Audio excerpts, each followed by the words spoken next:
Isang sigaw sa buong Maynila. Lahat sila gusto ng tunay na pagbabago. Nandito na po sa harapan ninyo. 3 araw na lang, may bago ng mayor ang Maynila. SB! SB!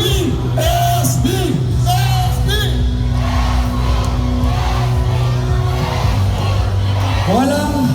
Hindi ito puro salita.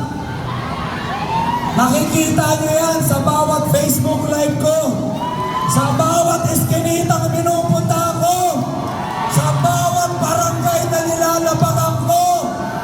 Iisang sigaw nila.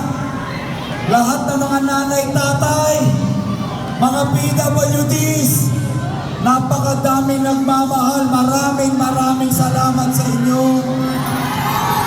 Alam niyo po, nag-umpisa ako, ang humingi ng tulong sa akin, karamihan matatanda, karamihan may sakit, karamihan mga naghihirap. Sila po yung unang nagmahal sa akin. Pero ngayon, pati mga bata, mga dalaga, mga binata, pati yung mga kaedaran namin, nag-iiyakan, nagpapakita ng pagmamahal. Sobrang solido po ng mga supporters natin. Kahit saan ako lumapag, alam nyo ba, kwentuhan ko lang kayo. Alam ko lahat kayo excited na. Pero kwentuhan ko lang kayo ng experience ko. Kanina, Facebook Live, naglalakad ako sa Santa Mesa. Halos lahat ng tao, SB. Lahat sila sinasabi, huwag kang mag-alala, lahat kami rito, SB. Lahat kami rito, 10 ng aking pamilya, lahat kami rito, gusto na ng bago. Kailangan na namin ang kakampi. Matagal na kaming kinakawawa dito sa Maynila. Gusto ko lang sabihin sa mga kababayan ko, nakahanap na kayo ng kakampi. SB naman! SB naman! SB naman!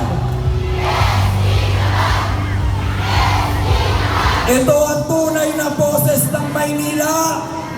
Kahit saan lumabag, ganito kainit ang pagtanggap. Buhos ang tao. SB! SB! SB! Gusto ko lang sabihin doon sa mga bisita natin, alam nyo, until kanina, wala kaming venue. Dapat ang venue namin iba. Pero alam nyo, ang politika rito sa Maynila, maraming pumipigil.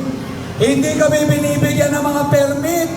Hindi kami binibigyan ng pagkakataon marinig ng mga tao. Kaya ngayon, nandito kami sa ilalim ng tula.